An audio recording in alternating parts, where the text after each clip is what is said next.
What's going on, everybody? This is the Jay-3 show. I'm Jared Sweat. I'm Jordan Hill. I'm Justin Hubbard.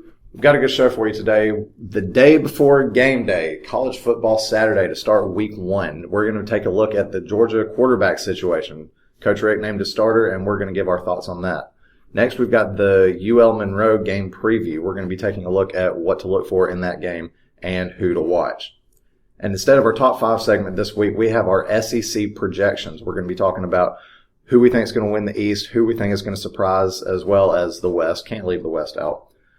And we're going to give some thoughts on last night's games in our buzzer beater segment, who we thought was most notable, who we thought stood out. So we're going to take a look at that. But first, like I said, we're going to take a look at the quarterback situation here in Athens. So, Jordan, do you want to take us away? Absolutely. So earlier this week, Mark Richt ended what's been a long quarterback battle. He named Greyson Lambert the starter for Georgia's game tomorrow against UL Monroe. Lambert, former Virginia Cavalier quarterback.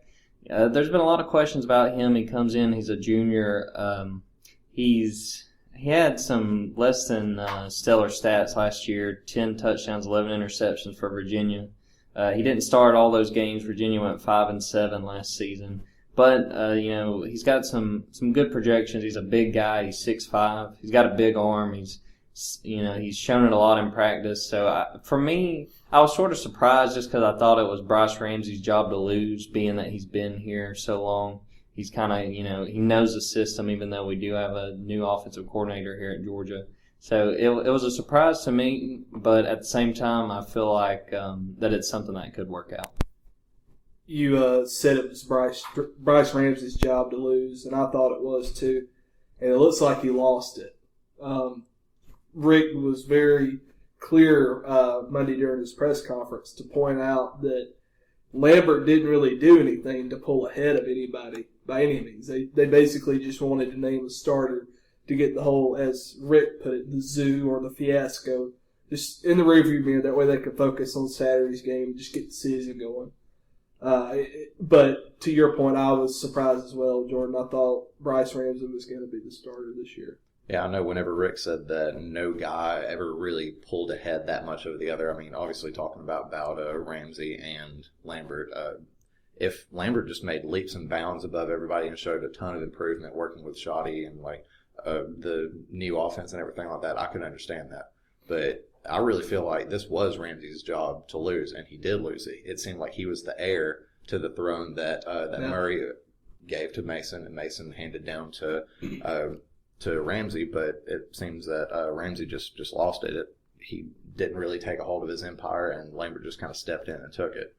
So it really did seem like this was Ramsey's job to lose, and like we've said, he did lose it. And what kind of scares me is, if Rick was kind of set with Lambert, he would have talked him up, or I feel like he probably would have talked him up. But the fact that he was sort of like, all 3 guys were, it kind of leaves me with questions going in the next few weeks. And I want to see what you guys think. Do you think, even though he's been named the starter, we could see a spot where, by week 3 or 4, he's not that guy anymore? I think Greyson Lambert is going to play pretty well Saturday, and I think he'll against Louisiana Monroe. I think he'll play well the next week on the road at Vanderbilt because Vanderbilt's just an awful team. But I think he's going to struggle against South Carolina. I think Carolina has got a few playmakers on defense who are going to pick on him, and I completely see this happening. I think Lambert might throw a pick six or turn the ball over one too many times, and Rick has to go with Ramsey off the bench. And I do think if he isn't replaced completely after week 3, I think at some point week 4 or 5 we will see Ramsey take over, because you mentioned, Jordan, his history at Virginia. Granted, he was with a bad team, but he still threw more interceptions than he did touchdowns. He's a turnover machine, and I think he's eventually going to lose the spot to Ramsey. I'm going to say so. I don't think it will be by the time of the South Carolina game. I think the South Carolina game is going to be a lot closer than what people think. And I do think Lambert will struggle against South Carolina. He will have good games this week against UL Monroe, and he'll have a good game against Vandy, like you said. But when it comes to South Carolina, he'll struggle against them, obviously, because this will be his first in SEC game and SEC matchup. But whenever it comes to his decision making, I think that's going to kind of hurt him. And then I don't think he will get yanked, because Rick is hesitant to yank a guy, obviously, for their confidence and for the team's reasons too, for team morale. but I think it'll be later in the season. I think it'll be a game or two after South Carolina that he does get pulled and Ramsey gets another shot. For me, really, I think we'll be able to tell what kind of hold he has on this based on the play calling this Saturday.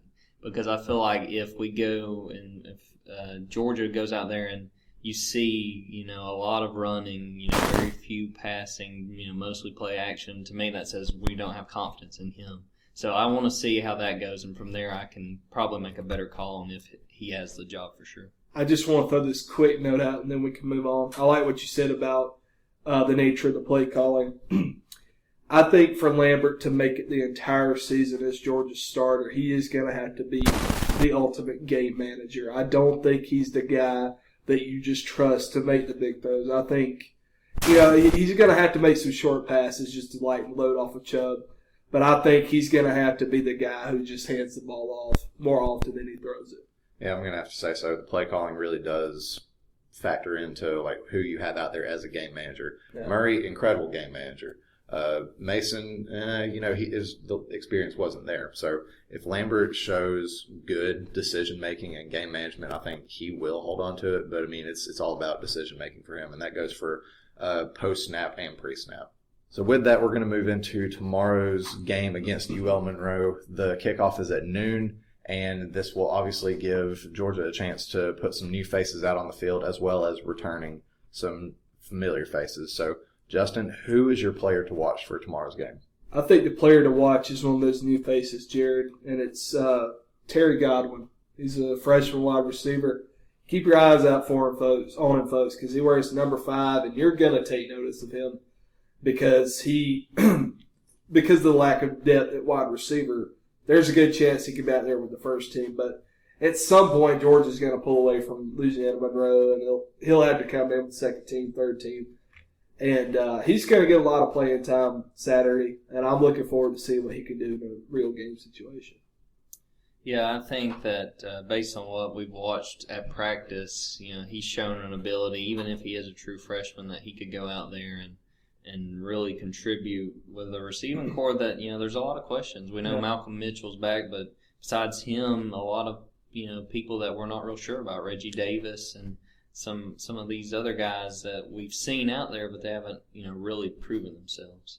So something I really want to watch tomorrow for this game is a way that Georgia's running attack goes. We know that, Nick Chubb, he established himself last year as one of the best in the nation. But they're going against UL Monroe, and UL Monroe's got a guy, Jerron Johnson, their nose tackle. Something you do not see very often. He led the team in tackles last year, which for a nose tackle, a big guy, that shows you that he's a good run stuffer. And, we've heard during the week some of the coaches for Georgia saying, we've never seen anything like that. And so I'll be interested to see, how good of a push he gets going against, a new center for Georgia, an offensive line that they've got plenty of guys that have played, but they've never worked all together, in cohesion as a line. So I'm interested to see if they can get it going early, and if Georgia does get that running game going, if it kind of opens up play action and allows them to pass the ball more. Because I feel like really for the sake of a new quarterback here at Georgia, they'll probably rely a lot on the run early on. I'd have to say so. And I guess factoring into the fact that Jerron Johnson is the team's leading tackler, I think you have to take a look at the Sun Belt Conference and how many running and pro-type offenses there are in there. You don't see a ton of spread offenses. And, if you're running against somebody in a spread, how many tackles are your defensive lineman going to make? Not many. So I think that does factor in. I'm not taking away from Jerron Johnson. From what I've heard, he is an incredible player. He's a big force. I think he's 6'1", about 300 pounds. And one of the things I took note of was I saw on Twitter, Jerron Johnson was calling Nick Chubb out, saying he won't get his. That was obviously taking credit for UL Monroe's defense. Sticking up for your guys because, what else are you going to do? But I think Johnson will be the biggest issue, like you guys were saying. So that's what I think will be Georgia's biggest problem come Saturday. You can't really blame Johnson for trying to hype up his guys. They're coming out here trying to win, but it's one of those things. UL Monroe was 4-8 last season. They have knocked off some people in the past. They beat Arkansas a few years ago, nearly beat Auburn in overtime, and going back to Nick Saban's first season in Alabama, they beat Alabama. Yeah. But the fact of the matter is, this isn't a UL Monroe team like those in the past. They're not going to be quite as good, and if there was an upset, it would probably be the biggest that they pulled as a program. Yeah, they beat Alabama when Jeremy Pruitt was the defensive coordinator at Alabama as well. Pruitt is 0-1 in his career against defensive coordinator or assistant. He wasn't. He was serving in some role. Yeah, he was a defensive. Was assistant. he not defensive coordinator? No. Oh, sorry, should have fact checked that before we started. But to Jerron Johnson's comments, there's a difference between hyping up the players and just being stupid, because we know Nick Chubb is going to run all over this team. The only way he won't is if Georgia pulls him early to keep him healthy. And that's all I've got to say about that. I could see that actually being the case because, you remember last year against Troy, I think Todd Gurley had, 4 carries or something 5 carries, like a very small single-digit number of carries. And, everyone looked at his yards and Gurley didn't have a good game or whatever. He had 5 or 6 carries. It was for his own good. Exactly. Looking back, though, they probably should have just used and abused him. They should have ran him 30 times. Hindsight's 20/20. So anyway, I do think that Georgia will win this game against UL Monroe. I'm going to say by a score of 41-7 or 10. I'm going to say 41-10. I think that's a reasonable pick. Mine's right around the same number. I've got 45-10. It's going to be something that by halftime, I'd say Georgia's probably up 3 touchdowns. Traditionally it seems like Georgia, like the first quarter of games like this, it's kind of slow. It might be 7-0, and everybody's kind of looking around going, are we all right? Is everything looking okay? Is it running? I think by the second quarter they'll finally kind of get the rust knocked off. By the fourth quarter, you'll probably see a lot of backups getting playing time, and some of these freshmen will all wait to see. Greyson Lambert wears the number 11. The last time, the most recent Georgia quarterback who wore the number 11 was, of course, the greatest quarterback in Georgia history. My personal favorite Bulldog of all time. Green? Aaron Murray. Oh, not David Green. The Aaron Murray who broke David Green's records. Thank you very much. Hey, you said the greatest quarterback. So. It was I Aaron got Murray. confused. It was clearly Aaron Murray. Anyway, we could have a whole show about that. The last time number 11 quarterback made his debut was 5 years ago today, as a matter of fact, September 4, 2010. Georgia hosted Louisiana Lafayette down the road from Louisiana Monroe. They beat them. Yep, they beat the Raging Cajuns 55-7. I think they're going to do the same thing to UL Monroe tomorrow. That's my official pick. All right. Well, where we would typically move into our top 5 segment, we're going to change it up a little bit and give our SEC projections for both the East and the West. So, Jordan, take us away. All right. Starting with my picks, I'm going to look at the East to start off, and I'll work from the bottom up. Last, I've got Vanderbilt because it's Vanderbilt. That's Vanderbilt. I'm not a very big fan of Derek Mason, what he's tried to do there. Obviously, the Commodores program is not a place where you win a lot, but it's just gone straight downhill since he got there after James Franklin left. So I think Vanderbilt finishes last. Then I have Kentucky and then South Carolina. South Carolina, I thought would be more competitive, but judging on what I saw last night, their offense looked really rough, particularly at quarterback. And it's just something that Spurrier's got to get figured out in a hurry. Which I think we're going to take a look at later, correct? Absolutely. So in front of South Carolina, I have Missouri, and it seems like everybody always overlooks Missouri, but guess what? I'm just going to do it again because it's just so much fun. We got so much practice doing it. That's where I got them. Next, which is going to be third in the SEC East, I have Tennessee. A lot of people high on Tennessee. I feel like they will be very competitive, but I think the best is probably yet to come. Probably going to happen next season. And especially they've lost 2 starters in the last few weeks. Tennessee will be third. They'll pull a couple of upsets. I have them beating Georgia, but I don't think they're quite ready to win the East. Second is definitely my biggest upset in the conference, and that is Florida. Really, to me, it comes down to offensive line. If Florida can fix the offensive line and get that established early on, they'll be fine, and they very well could be going to Atlanta. And number 1, in my unbiased opinion, I've got Georgia winning the East. I've just seen with Nick Chubb, even though there are questions at the quarterback position and we don't know about the receivers, you got running backs that are just, one of the best stables in the country. And they got a defense that looks ready to go under Jeremy Pruitt. So that's my East. In the West, I've got Mississippi State last. Even though they do have Dak Prescott, I feel like they lost way too much from a year ago. Then Texas A&M, you usually can't count them out, but somebody's got to finish near the bottom, and that's my choice. Ole Miss has got a lot on defense with Robert Kimdichie, and those guys will be flying to the ball, and it's just something with the West. I feel like it's just like last year. Everybody's going to beat up on everybody.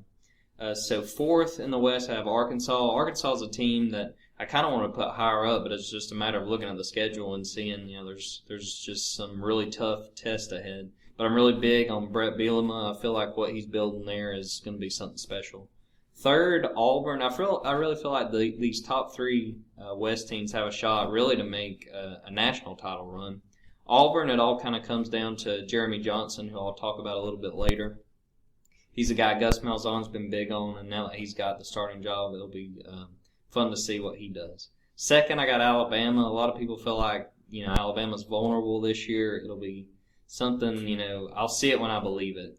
Second is still a considerable drop-off compared to what Saban's done for the most part. And so I got them second. And number one, another big upset, LSU. They've got questions at quarterback, but again, I'm just so big on these running backs. And Leonard Fournette, what I saw from him as a freshman, I feel like if LSU can just get a game manager at quarterback that just doesn't make stupid throws, and Kevin Steele, the new defensive coordinator, kind of gets settled in now that John Chaffetz is gone, I really think LSU can turn some heads. Jordan, you were talking about the West. I'm actually going to lead off with the West because, like last year, the West I think is going to be just an absolute barn burner. I think the entire West is so deep, and they're just going to beat up on each other that it was really hard to place certain guys or certain teams where. So last I have Arkansas, and it's not a fact that I think Arkansas is going to be bad. I think the West is just so deep, and Arkansas is going to compete like last year. I mean, there were several games when Arkansas was very close to beating like Alabama and Auburn, and they had some of those teams up against the wall, and they just couldn't finish it off. And I mean, like, it doesn't matter if you lose by 3 or by 40. I mean, a loss is a loss. So I think Arkansas is going to have a very similar season this season, and I think they finished last. Not to a discredit to that team because I think they're very talented, but that's where they finished. Next, I have Mississippi State, who I started to put near the bottom. They lost a lot of guys, but I don't think they're going to repeat the success that they had last year. Next, I have Texas A&M. I think, excuse me, they have a little bit of a fall off from what they were at a few years ago, and I still think they finished fifth in the West.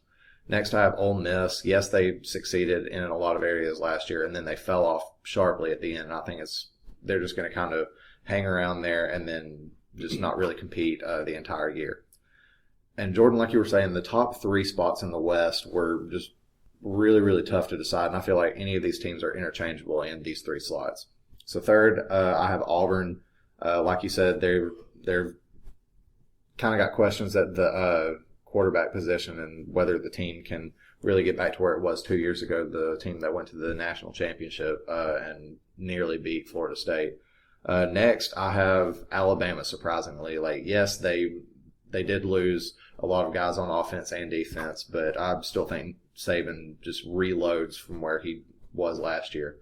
But number one, I have LSU, and the reason I have LSU at number one is because they were mediocre last year. They were still a really good team, but they just didn't really stand out last year. And I think that was because they had such a young team that they were going up against these teams that were experienced and veterans, and they were at a disadvantage almost the entire season.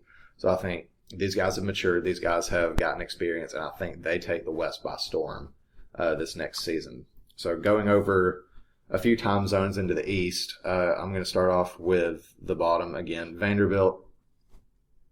Next, we have Kentucky. No explanation. No explanation there. Vanderbilt just looks awful. Bad. They're bad. Hopefully they can turn around, but I doubt it. Next, we have Kentucky, and I actually want to say that they have a little bit more success than they have in the past couple of years, but I don't think it's going to happen. Next, I have South Carolina, and I wish that they would be more competitive this year, and I think they're going to give Georgia a little bit of a scare, and I think they're going to give a few other teams a scare, but whether they compete or not, I think they're just not going to compete in the East.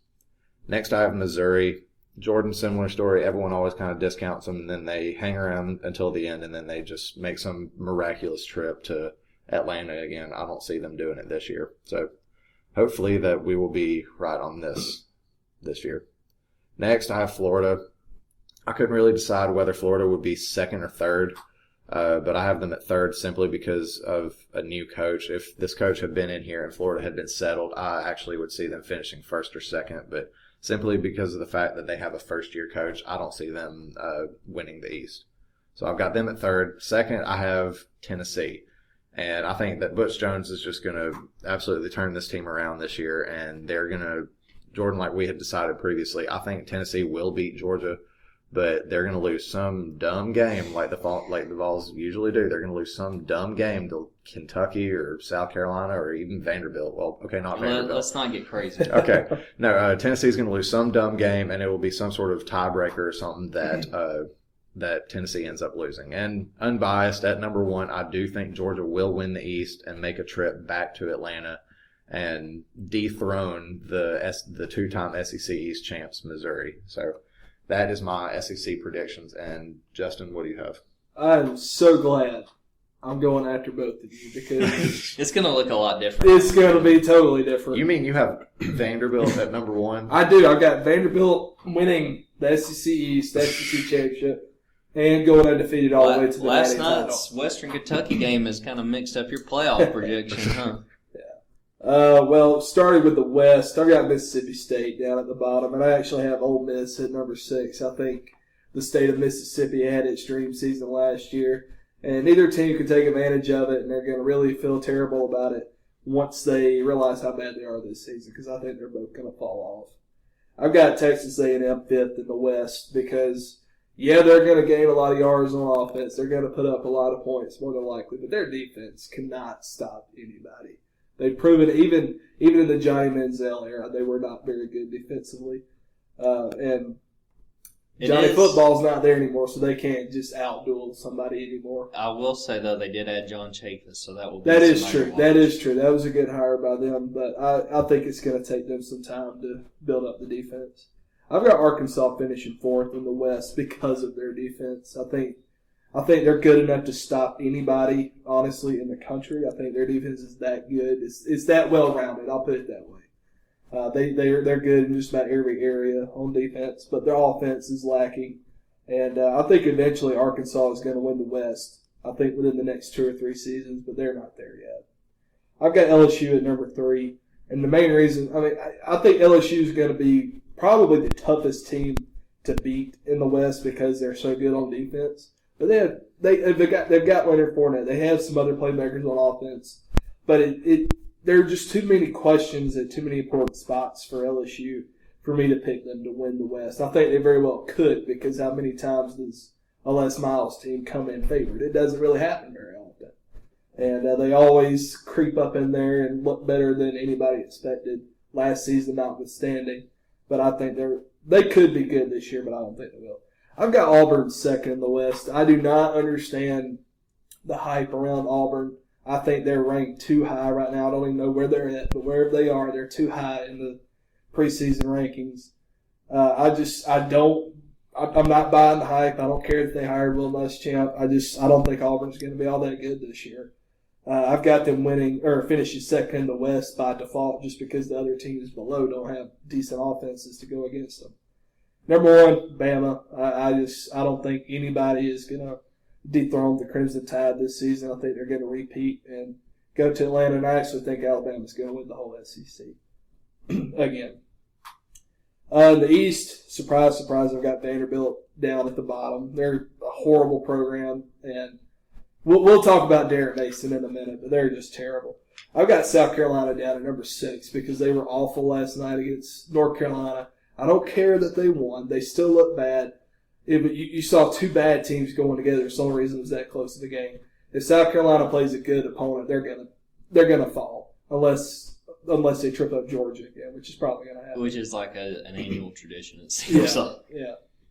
I've got Kentucky finishing 5th because I think their defense is going to be good enough to put them ahead of South Carolina and Vanderbilt, but I think their offense is too questionable.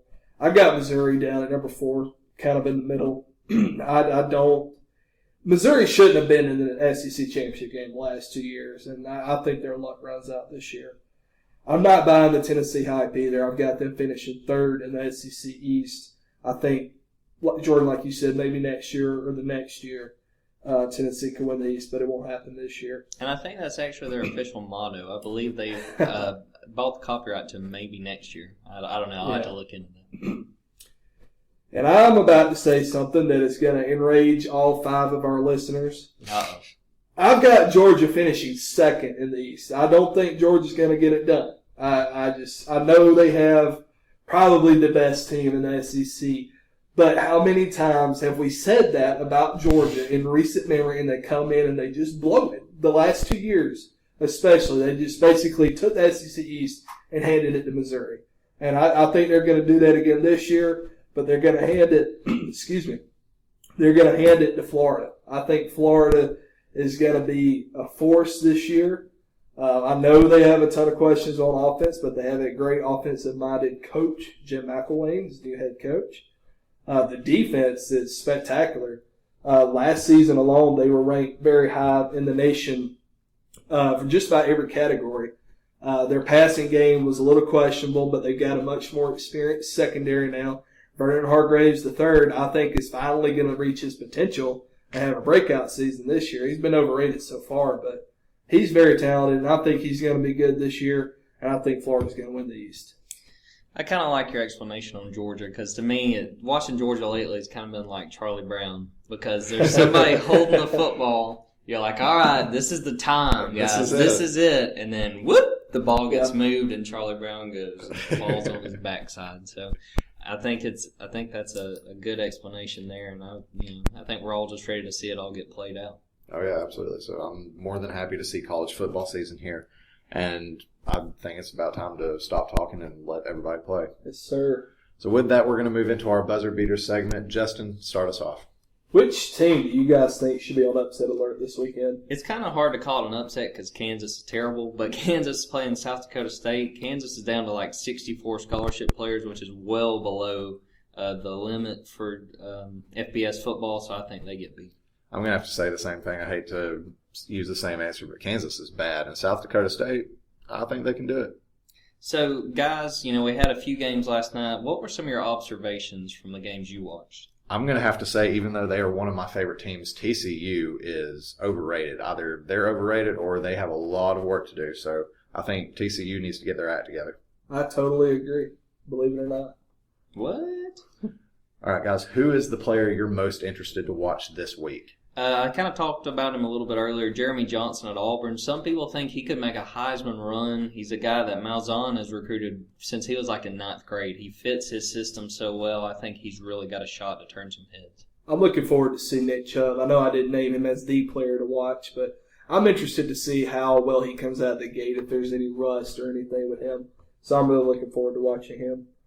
Which coach do you think, guys, has the most to lose in week 1? For me, it's Chris Peterson at Washington. He's going against his former team, Boise State.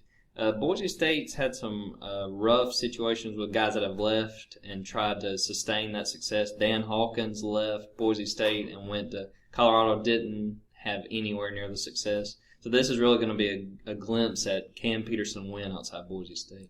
I'm going to say head coach Kevin Sumlin for Texas A&M. I think that if they keep it entirely too close, or if they lose, like this week 1 or even the next couple of games, I think Texas A&M fans are like, okay, here we go again. It's like this isn't succeeding like it needs to, and then he's going to be on the hot seat. So Middle Tennessee head coach Rick Stockstill named his son Brent as a starting quarterback over last year's starter Austin Grammer. Do you have an issue with that? I haven't been following the situation, so I don't really know the whole details of it. But I think it does look kind of sketchy that a coach would get the starting job to his son. I'm going to have to say the same thing, but, I mean, a head coach is a head coach, and, I mean, they're going to see who needs to be out there on the field. And, I mean, if his son doesn't perform as he should, then I think there are going to be some fingers pointed at him. But I don't know, last year's starter, he could have given it up. So with that, do you guys think that Derek Mason should be worried about his job after Vanderbilt lost to Western Kentucky last night? Absolutely, because I've been off the Mason bandwagon since early last season. The offense is awful, and even though it's hard to win at Vanderbilt, how far it's gone downhill so quickly, it's just ridiculous.